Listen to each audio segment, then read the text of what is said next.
চল কাছে যাই।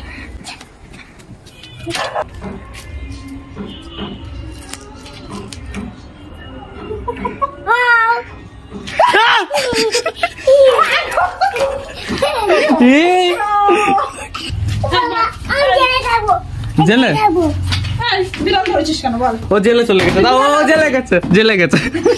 অত জোরে বিড়াল মারলি কেন বল? পায়ে লাগবে,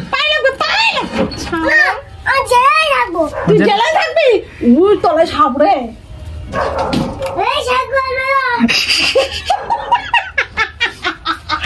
এখানে আসো, জলের সামনে আসো। আমি তোমার সাথে দেখা করতে এসেছি। তুমি কি অন্যায় করেছো? তোমাকে জেলে পড়া হয়েছে।